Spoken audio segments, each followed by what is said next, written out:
Bienvenidos, bienvenidas. Estamos nuevamente en Parafarseando, en esta ocasión con Sergio Vicencio.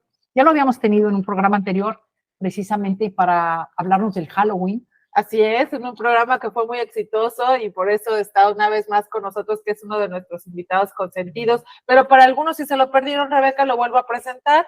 Sergio Vicencio es escritor, ilustrador, guionista y es un excelente narrador. Él es licenciado en Letras Hispánicas, autor ya de 4 o 5 libros, ahora me lo va a decir, yo me quedé en 4. Ha sido Premio Nacional de Novela Gráfica y es conocido por muchos de ustedes por su trabajo durante mucho tiempo en radio y ahora en Independiente, bajo el puente del Troll. Sergio, bienvenido al programa. Es un placer que me hayan vuelto a invitar. Eso me dice que no hice tan mal trabajo la primera vez y que no me fue tan mal. Este nos lo debíamos porque, si no estoy equivocado, este es el tema original por el que nos íbamos a juntar a charlar. Entonces, pues, toda deuda se paga y aquí estamos gustosos de venir a pagarla. Así es, pero justamente este era el programa por el que lo habíamos invitado inicialmente para hablar del tarot. Se viene el año nuevo chino y el inicio de año solar y varios eventos. El programa pasado estuvimos hablando de Plutón en Acuario. Plutón en Acuario. Y bueno, todos estos temas vienen a colación del tarot. Sergio, platícanos del tarot. Híjole, bueno, esa ni siquiera es una pregunta, ¿no? Es como... El origen de la palabra. Yo sé que por ahí te gusta eso. Por supuesto, por supuestísimo, ya saben que yo estoy loco por las etimologías y los orígenes. Em, bueno, hay algo muy interesante aquí en la historia del tarot y es el hecho de que a todos nos han mentido y a todos nos han engañado. Porque la gente, vamos a decir, dentro del Vox Populi, dentro de la charla de tiendita esotérica, podríamos ponerlo así, la gente quiere y gusta de creer que el tarot es algo antiquísimo y que es un oráculo y siempre lo ha sido. Y estas dos cosas, ambas son gigantescas mentiras. La primera gran mentira es la idea totalmente mal colocada de que el tarot es egipcio, que esto es una mentira esparcida voluntariamente en el siglo XIX con un afán de validar el tarot durante toda esta época del boom espiritista que nace del Distrito Quemado en la ciudad de Nueva York, donde la fotografía espiritual, el ectoplasma, los oráculos, todo este super renacimiento, digamos, vamos a decir espiritual, entre comillas, que viene de la migración y del sincretismo de la migración a los Estados Unidos, específicamente al este de los Estados Unidos.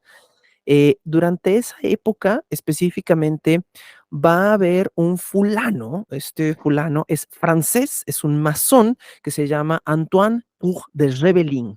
Está fresón el nombre, pero así como para los compas, se escribe Antoine Court de Rebellin, con acento en la E. Bueno, entonces Antoine Cour de Rebellin es un fulano que es una de las primeras personas en traer a América el uso del tarot, en popularizarlo, y Antoine Cour de Rebellin sabe perfectamente cuál es su origen, pero él, con la intención de, vamos a decir, de validarse a sí mismo y de validar este supuesto oráculo, le inventa todo un choro de que es egipcio.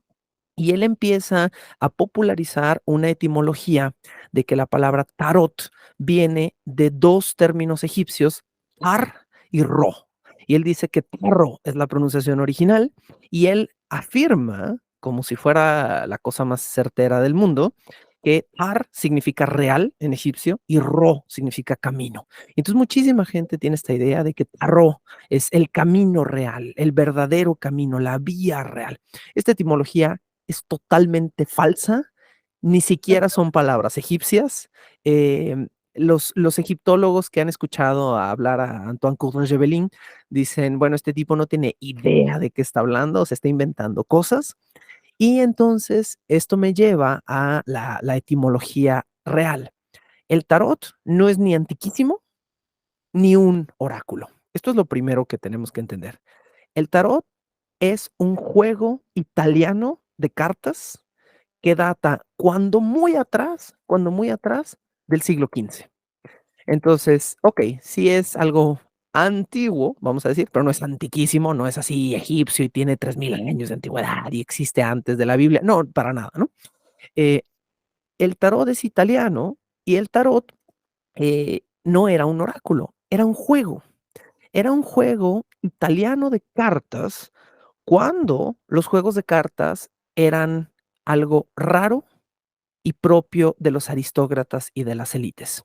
Hay que entender algo súper importante que nos es muy difícil como de conceptualizar hoy en día.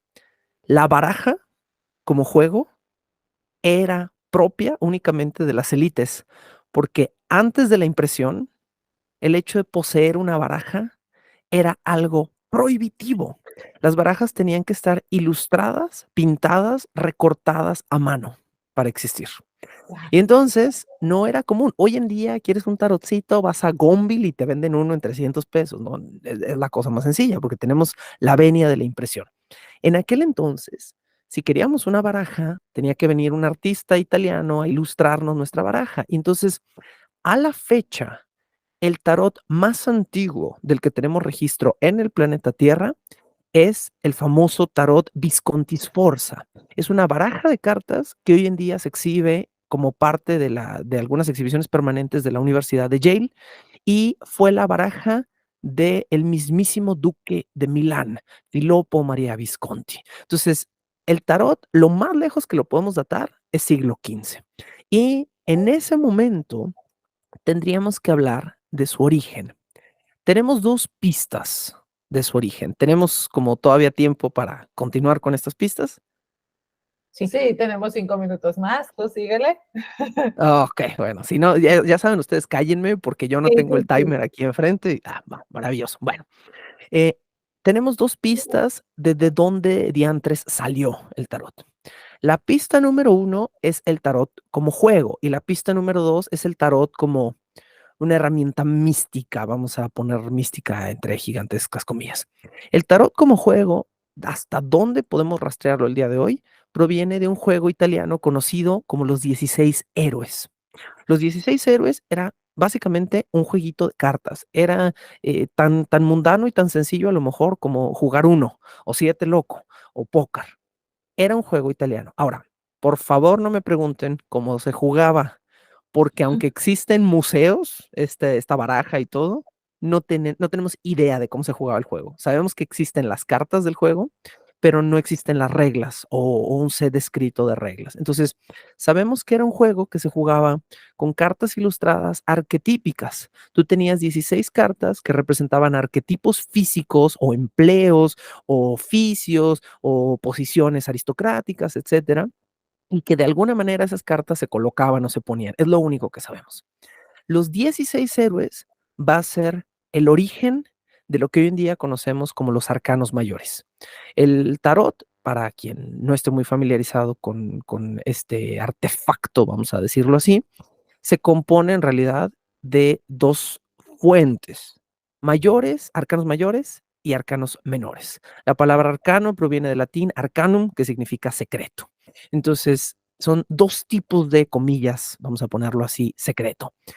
Los arcanos mayores, que son 22 cartas arquetípicas tomadas y expandidas del juego de los 16 héroes.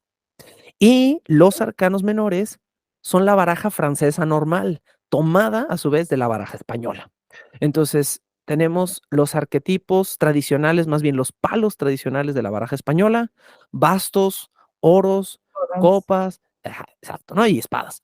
Y estos cuatro palos tradicionales españoles no se van a volver enormemente populares hasta que se empieza a volver un poquito más común la baraja francesa, la baraja, digamos, la misma baraja con la que jugaríamos hoy en día más comúnmente, que son los diamantes y los corazones y bla, bla, bla.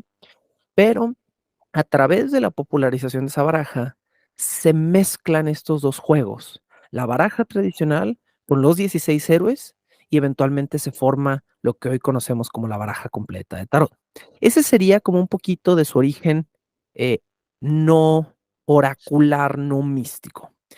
Por el lado místico, tenemos que preguntarnos, ¿quién fue el primer loco que dijo, vamos a agarrar una baraja de uno, vamos a agarrar una baraja de póker, vamos a agarrar una baraja con la que se puede jugar siete loco y vamos a empezar a cargar de sentido semiótico, de imagen semiótica, estas cosas. Esta historia es un poquito más oscura. Se sospecha, y voy a usar este término con todas las de la ley, porque, de nuevo, no lo sabemos, pero se sospecha que el origen más certero del uso como oráculo de este juego lo comenzaron los cátaros. Los cátaros eran un grupito de sectarios religiosos gnósticos. Para quien no lo sepa, los gnósticos fueron sectas cristianas primitivas, vamos a usar el término primitivo no de una manera despectiva, sino fueron de las primeras sectas cristianas, y los gnósticos creían que solo se podía llegar a un conocimiento, más bien, que solo se podía llegar a una divinidad por medio de conocimiento directo de una fuente. Entonces los gnósticos estaban obsesionados con las fuentes. Los gnósticos fueron algunos de los primeros, de las primeras astillas cristianas que intentaron rastrear los evangelios más antiguos. Y es gracias a las sectas gnósticas que hoy en día sabemos, por ejemplo, que los evangelios que nosotros tenemos en una Biblia católica, pues no fueron realmente escritos por apóstoles que andaban ahí de compitas con Jesús. Esto es totalmente falso. Los evangelios más antiguos que tenemos en la Biblia son 200 o 300 años posteriores a Cristo. Entonces, obviamente, el Mateo que dice ser Mateo no es Mateo, el Juan que dice ser Juan no es el mismo morrito que andaba ahí con el Jesús, y es gracias a estas sectas gnósticas que estaban obsesionadas con buscar el conocimiento secreto que existe este afán por tener compilado el conocimiento bíblico. Dentro de las sectas gnósticas estaban los cátaros. Los cátaros eran de lo que hoy en día llamaríamos Occitania. En caso de que tengan dudas de qué diablos es Occitania es Francia, pero Ok, es vamos Francia. a quedarnos ahí un poquito. Ok, va, qué bueno Hacer que me una dices. pausa Perfecto. para hacer el corte y nos sigues contando de los cátaros y el origen del tarot. Prometido. Volvemos. Y continuamos con esta charla acerca del tarot con Sergio Vicencio y estábamos hablando acerca del origen del tarot y nos estaba platicando acerca de los cátaros. Y bueno, y les sigo platicando un poquito acerca de los cátaros. Decíamos que si no están muy seguros de dónde están ubicados estos señores o esta secta gnóstica. Por cierto, gnóstico, el mismo término gnosis viene del griego. Gnosis significa conocimiento, ¿no? Entonces eran las sectas que buscaban la gnosis, el conocimiento verdadero, como lo llamaban ellos. Bueno, Occitania era Francia, pero Francia ha pasado como por muchos nombres, ¿no? O sea, cuando estuvieron ahí, los galos eran las Galias y luego bla, bla, bla, bla, bla, bla, ¿no? Y entonces, el periodo en el que Francia es Occitania es un periodo lingüístico muy chistoso.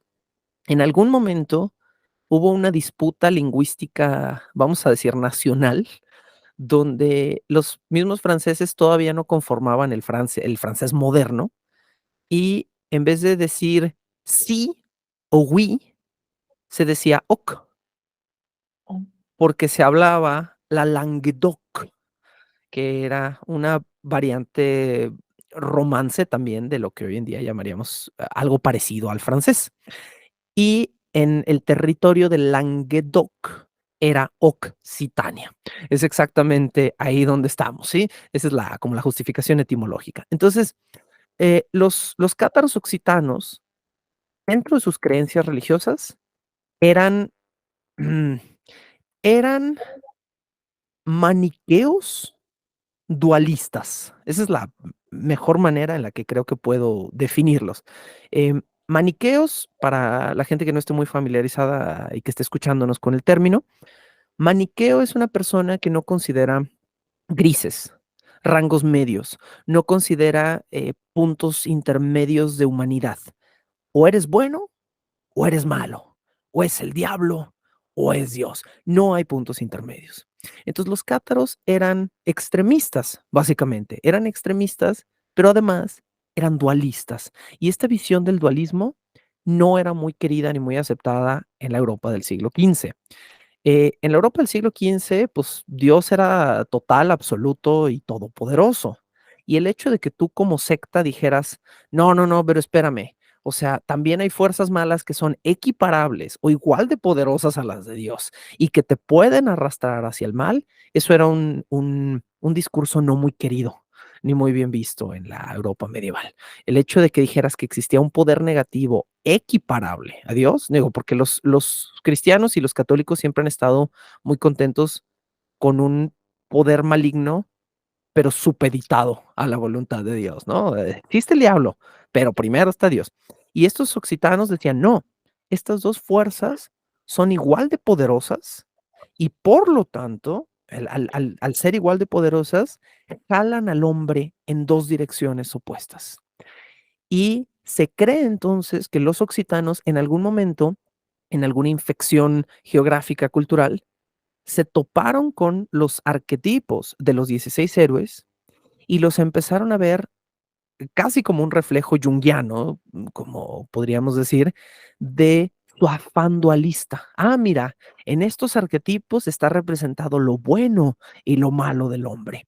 Y empezaron a usar este tarot como una posible fuerza oracular. Ahora, hay un pequeño problema. Como en una de las épocas más históricamente obtusas y más fuertemente religiosas, sobrevive el tarot. Y ¿Cómo? hay otra discusión aquí. Si creemos esta historia de los cátaros, bueno, pero hay quien dice, hay historiadores del tarot que afirman que el tarot no fue usado durante todo el siglo XV y parte del XVI todavía como oráculo, que seguía siendo un juego, y que gracias al hecho de verlo como un simple juego, la Inquisición lo ignoró por completo como un riesgo. Era como pensar que la Inquisición se iba a meter a molestar a una niña con una muñeca, ¿no? Y era como, pues no, ¿para qué? Si está jugando y es un juego y no representa un riesgo. Otra versión de cómo pudo haber sobrevivido el tarot a la Inquisición medieval son los romani, es decir, lo que normalmente conocemos como los gitanos. Esta Ok. segunda historia es la que se cree menos probable y menos verdadera. Más bien, la teoría más aceptada de la historia del tarot es que el tarot durante sus primeros cientos de años, incluso antes de llamarse tarot o taroki, que ahorita hablaremos de la verdadera etimología, pero antes de llamarse il tarocchi, los tarot, porque tarocchi es un plural, ¿no? De alguna manera, bueno, es el plural italiano. Antes de ser esa cosa, fue simplemente visto como un juego y durante 250 años a nadie le importó. Es solo cuando le damos peso y valor místico al objeto, que el objeto se carga de esta mística, pero si no se lo regalamos, si no se lo otorgamos, pues y permanece un juego. Es un poquito como lo contrario a lo que le pasó a la Ouija, ¿no?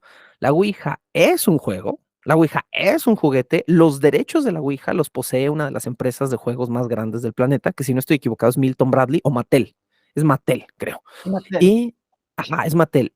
Todas las películas que han visto de la Ouija las paga Mattel, por cierto, es trabajo promocional para ellos, pero a la Ouija no le convenía ser vista como un juguete cuando se estaba intentando validar como algo místico. Ajá. Entonces, el hecho de que la cargues de esa mística y le tengas ese miedo y ese presunto supuesto, respeto a la cosa, pues no es otra cosa más que semióticamente cargar de un sentido místico un objeto que no comenzó siendo esto. Y esto mismo le pasó al tarot. El tarot va a brincar de Italia a Francia.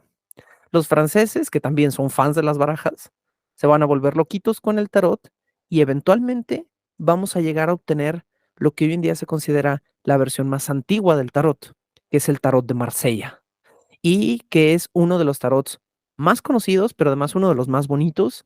Creo que es a mí uno de los que más interesantes me resultan en términos de estudio semiótico, porque creo que tiene las cartas más fascinantes y eventualmente de Europa, cuando llegue a América, va a llegar y se va a americanizar un poquito con el famoso Rider's White, que es la versión más americanizada del tarot, pero que honestamente también es muy bonita.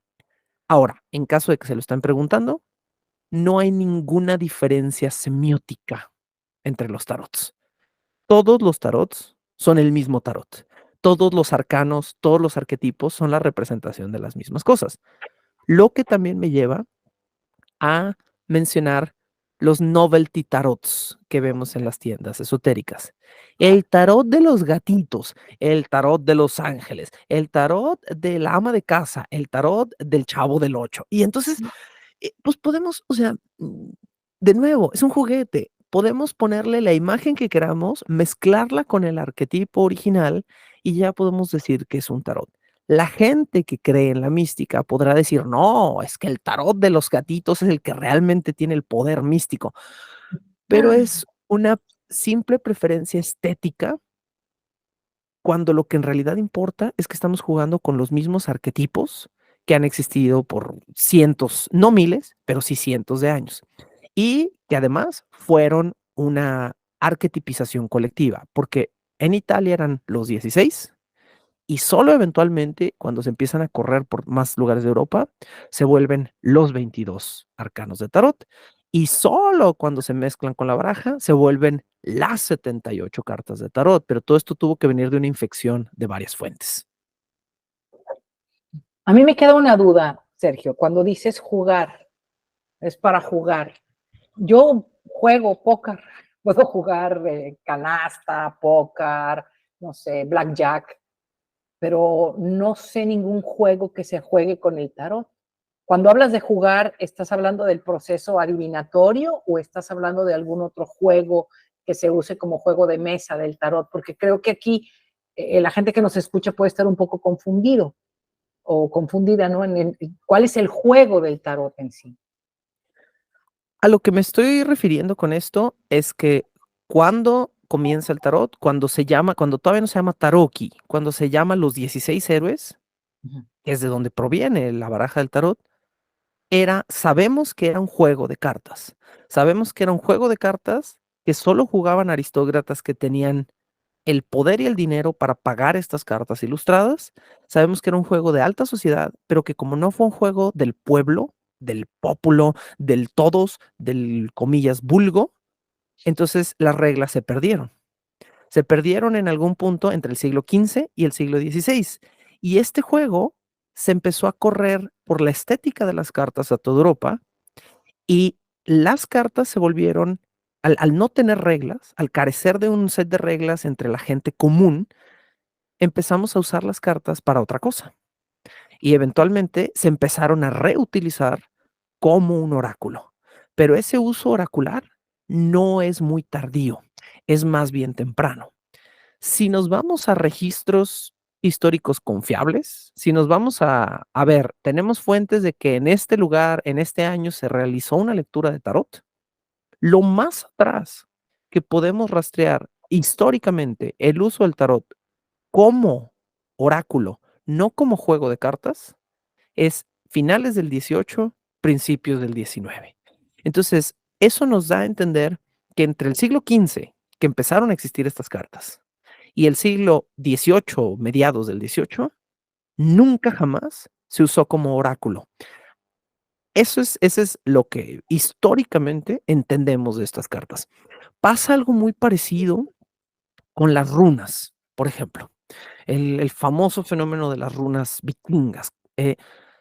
Las runas o el alfabeto rúnico en la antigüedad era un alfabeto. Eso es lo que era, ¿no? Es como decir Como los románico. números o el alfabeto griego.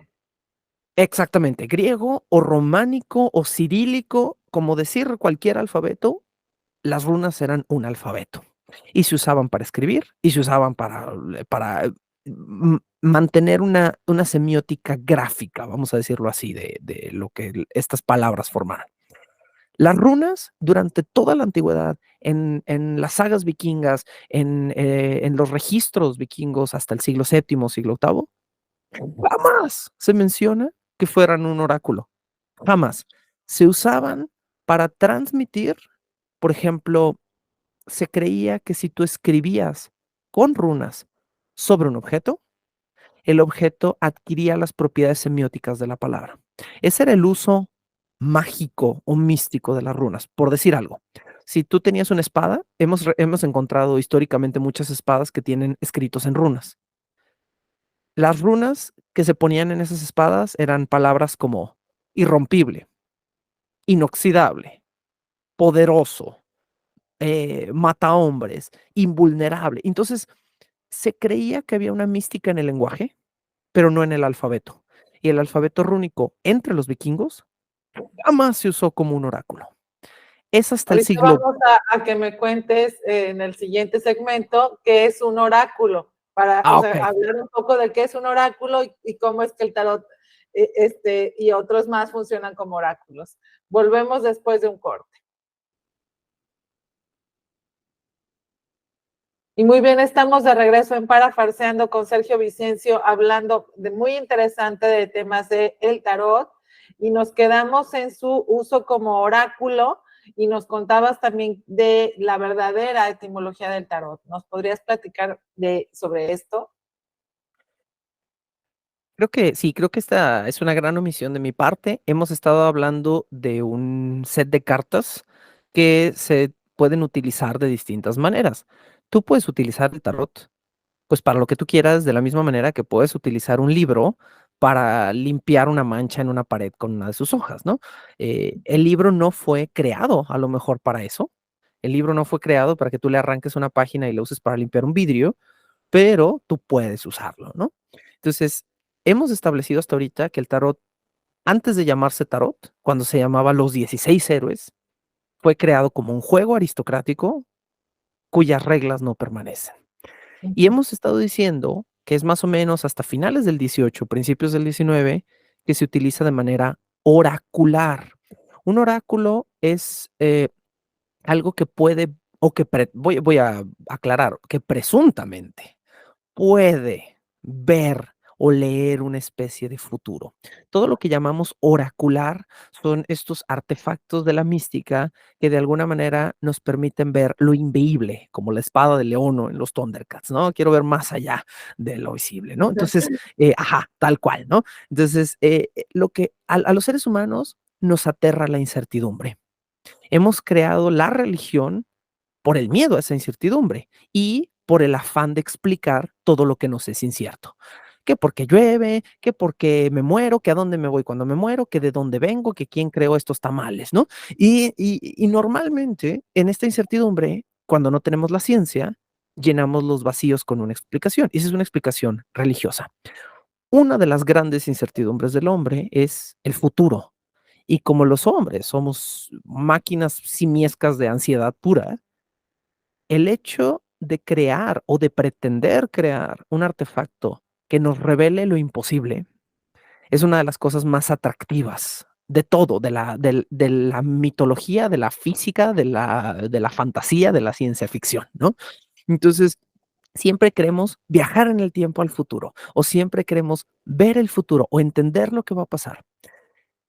El tarot se considera un oráculo moderno. A lo que hemos estado aludiendo en este programa es que en ningún momento fue creado con la intención de ser un oráculo. Eran cartitas arquetípicas de un juego que eventualmente reutilizamos de una manera distinta.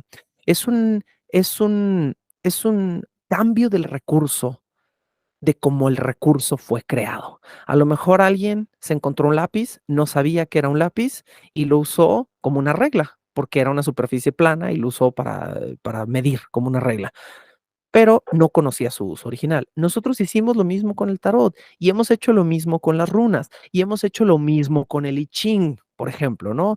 Si nos vamos a meter un poquito en ondas junguianas, Jung y Richard Wilhelm estuvieron obsesionados con el I Ching durante gran parte de su vida. Y el I Ching originalmente no era un oráculo, tampoco era un texto religioso. El I Ching era un texto religioso chino más antiguo que la Biblia. Se estima que puede haber versiones del siglo V, siglo IV, antes de la era común del I Ching. Y era un texto donde tú leías ciertas composiciones poéticas y luego las interpretabas para tratar de sacar como una especie de conocimiento superior, pero no te iban a decir el futuro. Hoy en día que tiramos las tres moneditas y que cayó una del lado par y del lado non y le hemos agregado una fuente oracular a algo que no fue creado como tal. Es el equivalente, lo que hacemos hoy en día con el tarot, al convertirlo en un oráculo, es como si tomáramos la Biblia dentro de 1500 años y dijéramos, pues no tenemos idea de dónde salió esto, pero vamos a agarrar 7 popotes, los vamos a aventar al viento y si los popotes caen parados o acostados, va a significar que lees el pasaje 7, versículo 3. Es lo mismo que hicimos con el I Ching, es exactamente lo mismo. Es una subjetividad mística puesta sobre un objeto que fue creado con otro propósito. Y entonces, nada más para aclarar un poquito esa pregunta que teníamos al final del bloque anterior, ¿qué es un oráculo y por qué yo me estoy refiriendo al tarot como un juego? Me estoy refiriendo al tarot como un juego porque fue para lo que fue creado. No es diferente de una baraja de póker, el tarot, pero hoy en día nuestro uso es diferente. Y precisamente como ustedes mencionaban, Jung también lo usaba diferente. Platicábamos un poquito fuera del aire sobre este uso más psicológico, ¿no? Del tarot, que es no que ve la bruja o el vidente o el lector del tarot, sino que ve el propio sujeto que quiere saber y entonces toma la carta, la voltea y dice, yo aquí en la figura del loco me veo a mí mismo intentando superarme. Y entonces la autolectura que tiene el paciente del arquetipo, cómo se ve él reflejado en el arquetipo, es más importante que la mística semiótica detrás del tarot. Porque eso sí, digo, ya hoy en día podemos hablar que hay toda una mística establecida detrás de los arquetipos del tarot. No sé si quieran entrar de lleno en eso, porque es un tema pesado, pero ¿qué significan o cómo se leen o cómo se perciben o qué significan ciertas cosas en las cartas? Porque podemos entrar a eso, pero nada más para sacarlo del camino, la etimología original del tarot, lo más atrás que la podemos rastrear es al año 1590 y es a la palabra italiana tarocchi.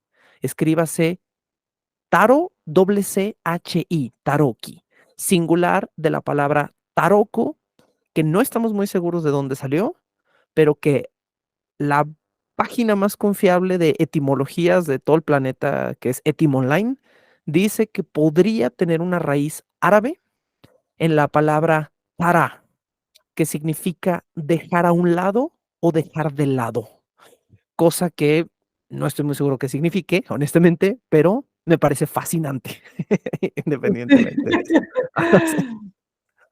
Pues que Em, dejaremos al lado del camino cuando tratamos de entendernos y cómo es que llegó Jung a hacer lo voy a parafarsear ahora sí, juego psicológico a manera de oráculo, en donde se manifiestan ciertas energías y hay un intérprete que nos ayuda como una herramienta. ¿Cómo es que llegamos a esto?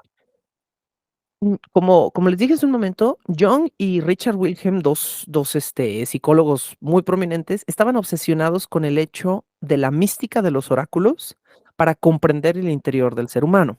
Voy a ver si no hago aquí un tiradero porque lo necesito agarrar a ciegas, pero tengo aquí justo en este librero la más famosa, más gorda y más importante versión del I Ching.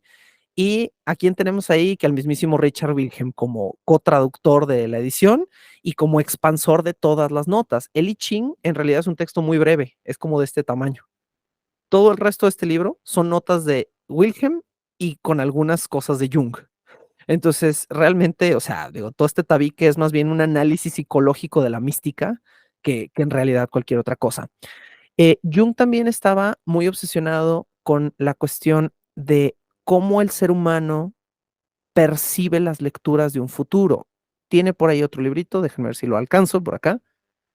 Yo sé que la gente que está escuchando esto no está viendo lo que estoy mostrando, pero estoy mostrando la edición, digamos, la traducción occidental del I Ching. Y por acá tengo el famosísimo secreto de la flor de oro de Jung. ¡Wow! ¡Qué libro! Sí, este librito es un librito, sobre todo, híjole, pues cobran como a 20 pesos la página, porque yo creo que es uno de los libros más caros que he comprado en mi vida, a pesar de que son como 120 páginas. Pero El secreto de la flor de oro es prácticamente, no tenemos el tiempo de ahondar en eso, pero es prácticamente toda la explicación de Jung de por qué le importan estas cosas, ¿sí? Ajá. Y es un librito donde Jung y Richard Wilhelm básicamente nos dicen, en la sabiduría de lo antiguo debe haber una verdad psicológica íntima. Eso es básicamente a lo que se está enfocando Jung. Si nos fijamos en esa ánima, en ese ánimos, en esa sabiduría antigua, en esa energía, y la enfocamos no a lo místico, sino a lo psicológico, nos podemos dar respuestas a nosotros mismos. Eso es lo que obsesionaba a Jung y eso es lo que obsesionaba a Wilhelm, y por eso estos dos libritos creo que son lecturas maravillosas que tenemos que recomendar a los espectadores, a los Y es que radio lo escuchas pueden que nos estén conseguir. viendo. No es un libro difícil de conseguir, se llama El secreto de la flor de oro, es de Jung, de Carl Jung, pero es un libro de Paidós. Y Ok. Paidós, pues de veras, yo no sé, o sea, cobran las páginas como si fueran de hoja de oro. Y este librito creo que lo he llegado a ver en 600, 700 pesos, cuando pues, es una chunche de menos de 150 páginas, ¿no? Entonces, eh, vamos a decir que es el precio del conocimiento. Sí. Muy bien, vamos a hacer un corte para entrarle al último segmento y continuamos. Y estamos todavía en Paraforceando hablando de tarot con Sergio Vicencio. Y ya para este último segmento del programa, quisiera que nos explicara un poquito acerca de los arquetipos. Mucha gente no sabe lo que es un arquetipo y cuáles son los arquetipos que representan estas 22 cartas de arcanos mayores del tarot. Sergio. Excelente. Pues un arquetipo, para definirlo de la manera más simple, es un molde, pero es un molde funcional. Es un molde donde podemos contener múltiples figuras parecidas. Entonces, por decir, nosotros consumimos arquetipos todo el tiempo en el cine, ¿no? Estamos viendo una película de terror y aparece en la película de terror, aparece el fulano enmascarado con la máscara blanca y el jumper negro que va a matar a los adolescentes. Pues esa es una figura arquetípica, es una figura de un castigador, es un castigador sin rostro que viene a castigar a los jóvenes por sus inmoralidades adolescentes, ¿no? Entonces, cuando hablamos de un arquetipo, estamos hablando justamente de eso, de este molde que representa en realidad, no es un castigador específico, son todos representados adentro de ese molde. Entonces, el tarot funciona en dos mitades. Los arcanos mayores, los 22 arcanos mayores, son cartas arquetípicas verdaderas. Los 56 arcanos menores son gradaciones de conceptos sí, de conceptos humanos o espirituales. Entonces, tenemos primero, por ejemplo, vamos a comenzar con los arcanos mayores. Los arcanos mayores son 22 cartas que representan arquetipos humanos, oficios religiosos, aristocráticos, pero en realidad no representan eso. Representan el camino de la vida de un mismo ser humano. Entonces, si yo coloco los 22 arcanos mayores del tarot en orden, voy a ver una historia, voy a ver una narrativa. Voy a ver al loco, que es un hombre que comienza, no sabe nada de la vida, está tonto, es el tonto o el loco. Y se avienta al mundo, pero ni siquiera tiene bien puesto el cinturón, se le caen los pantalones, es un bobo, no tiene idea de a qué se está enfrentando. El loco somos todos nosotros comenzando un viaje. Y luego el loco se convierte en el mago. Es un hombre que tiene un poquito más de experiencia, ya le sabe un poquito a la chamba, ya le halla un poquito a la vida, ya no está tan tonto. Y luego de ahí vamos al arcano número 3, la sacerdotisa. Y luego de ahí vamos al emperador y a la emperatriz y al hierofante y al diablo y todo. Entonces, en realidad no son arquetipos, o más bien sí son arquetipos, pero no son representaciones de múltiples o distintas figuras. Los 22 arcanos mayores nos están contando nuestra propia historia. Si tú eres un buen narrador, tú puedes ajustar estos arquetipos a cualquier situación del planeta. Si tú te dedicas a leer el tarot y eres bueno para narrar, pero además eres bueno para escuchar a la otra persona, tienes que ser mitad escritor, mitad psicólogo para leer un tarot, ¿no? Que creo que ahí está la pil interesante del tarot. Tú puedes tomar estos arquetipos y embonarlos a cualquier historia del mundo. Entonces, te puede llegar una persona y decir, bueno, yo quiero saber a cuántos empleados despedir de mi empresa. Y tú vas y le tiras las cartas y le dices, no, pues mira, en este caso específico, en tu historia moderna específica, pues tu empresa que es, no sé, Herbalife está representada en esta carta. Ajá, cualquier cosa así como farsante, ¿no? Horrible. Bueno, Herbalife. Y tú vas a despedir a tantos empleados porque tal arquetipo aquí representa tal cantidad. O sea, tú puedes embonar todo esto a tu necesidad. Esto que acabo de decir, quiero ser muy puntual, me parece riesgoso e irresponsable. Dado que todos los arquetipos se embonan en todas las narrativas, entonces tú puedes anexar, cuadrar todo a todas las historias. Y puedes leer lo que tú quieras. Y puedes decirle a la otra persona algo bueno, algo malo, un buen consejo, un terrible consejo, algo que la va a volver irresponsable, algo que le va a costar su empleo. Y entonces viene un uso peligroso de oracular del tarot. Yo quiero aclarar algo, digo, quizá debía haber comenzado con esto, pero no soy ni un creyente ni una persona que recomiende el uso de un tarot como oráculo en ningún sentido, no porque haya una mística y le tema y crea que es una herramienta del diablo, no me malinterpreten, sino porque creo que es algo que, como dije en un principio, nos facilita evadir nuestra propia responsabilidad humana y nos quita nuestra humanidad desde una perspectiva racional. Yo empecé a interesarme en el tarot no como un historiador, no como una persona académica, que es mi interés primario ahora, sino a los 14, 15 años de edad, como un niño tonto que pensaba que era real.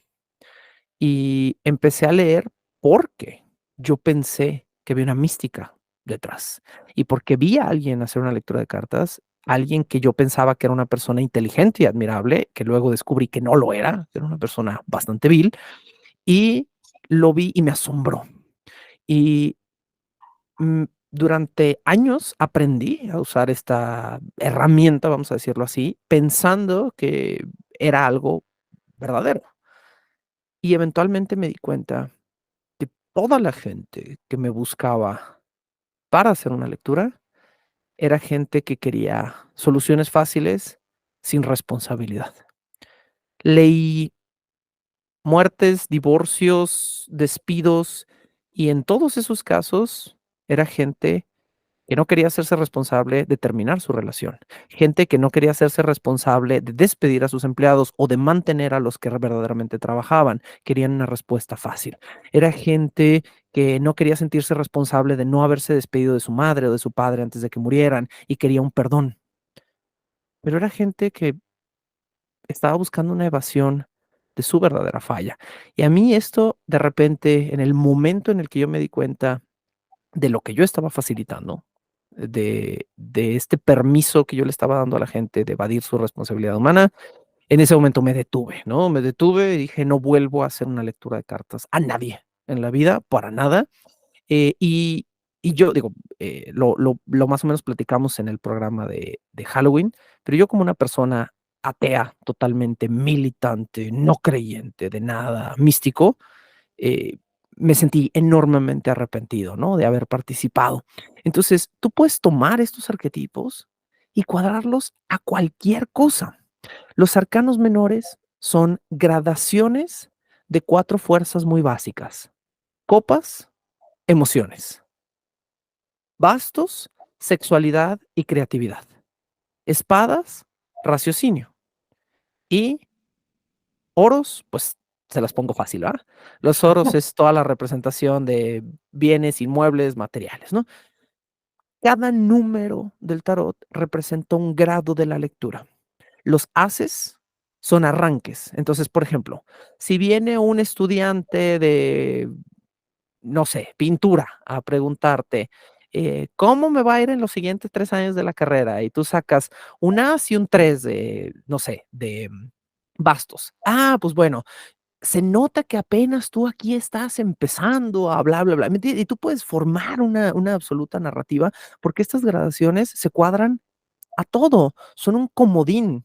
de cualquier situación humana. Entonces tú lo único que necesitas escuchar es contexto para tú poder contar una historia y proponerle algo a esta persona. Y tú puedes ser tan propositivo, fantasioso, inventivo, narrativo como tú quieras. Cuando yo llegué a leer el tarot de chico, lo hacía pensando simplemente en los arquetipos. O sea, a mí me salía un arquetipo, a mí me salía una gradación y yo la leía. Y yo no le inventaba nada a la persona. Yo simplemente le decía, yo veo esto.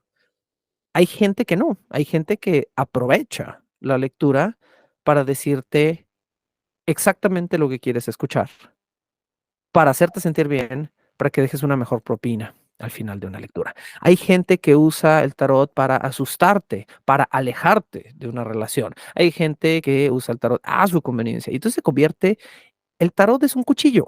Si tú usas un cuchillo para partir un pescado y cocinarlo, es una gran herramienta.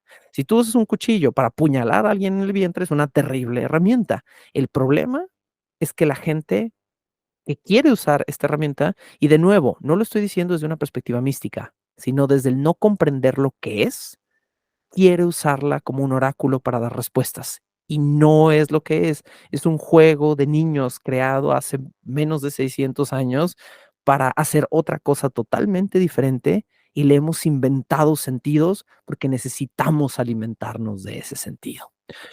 Las gradaciones, si ya para cerrar, van más o menos positivamente creciendo hasta los números 5. Los números 5 y 7 de los palos menores casi siempre son negativos y eventualmente tenemos el 8. El 8 se considera el primer tope en el conocimiento humano. Por decir, si te sale un 8 de espadas, estás hablando de que esta persona ha llegado por el momento al límite máximo de lo que intelectualmente va a poder hacer con esta empresa. Entonces, si le sale un 8 al derecho, es un bache positivo. Las cartas en el tarot se pueden leer al derecho o de cabeza. Las cartas que normalmente son positivas de cabeza son negativas. Perdón, son positivas al derecho, son negativas de cabeza, pero existen un número contado de cartas entre los palos que son positivas de cabeza. 5, algunos 7, ciertas cartas como el arcano mayor 13 o el arcano sin nombre, el diablo, ciertas cartas que tienen un afán arquetípico negativo al derecho, se leen positivamente de cabeza. Entonces, por ejemplo, el hecho de que te salga un diablo de cabeza, el diablo de cabeza, apunta más hacia una resolución de un conflicto que hacia el conflicto mismo, porque el diablo es el que está de cabeza. Y como dato curioso e interesante, existen tarots redondos. Son Wow. una invención totalmente moderna, son una invención que tiene yo creo que menos de 30, 40 años, o sea, son una novedad en el mundo del tarot, pero son muy hermosos porque estás leyendo como una especie de portavasos que no tiene pies o cabeza. Entonces juegas con la gradación de la carta, ¿no? Esto está al 75%, al 35% y puedes expandir el sentido de la carta. Pero nuevamente, y a manera también de cierre, quiero recalcar que todo esto es un juego que estamos usando para satisfacer un afán de conocimiento místico que no tiene nada que ver con nuestra verdadera vida. Sergio, platícale a la gente, por favor, dónde puedes seguirte y escuchar este tipo de historias y todo lo que tú tienes de conocimiento. Platican dónde te podemos encontrar. Hablo de muchas tarugadas en Bajo el Puente del Troll, como ya dijo Gloria al inicio de este programa. Bajo el Puente del Troll es mi podcast sobre fantasía e historia extraña. Entonces, mi lema es, si no existe, hablamos de ello, y si existe y no parece verdad, también. Pues ahí pueden ir a escucharnos. Bajo el Puente del Troll está disponible en Spotify, en YouTube, pero va con un año de retraso porque todos mis programas, digamos, de estreno están en patreon.com/Sergio Vicencio, donde puedes ir a pagar 25 pesitos al mes, que no suena nada mal. Y con esos 25 pesos estás suscrito y puedes escuchar o descargar más de 200 horas de podcast que ya están ahí subidos. Pues muchísimas gracias, Sergio, por la compañía esta tarde. Gracias por todo lo que nos compartiste el día de hoy. Muchas gracias. Gracias, como siempre, a Sergio, ustedes. y a todo el público que nos escuchó y nos acompañó esta tarde. Y una vez más, Sergio, gracias. Gracias de nuevo, es un placer y pues no creo que sea la última vez que nos vemos. A ver qué depara el futuro, pero déjenme decirles una cosa, sea lo que sea que depara el futuro, jamás lo vamos a saber hasta que lo vivamos. Muchas gracias.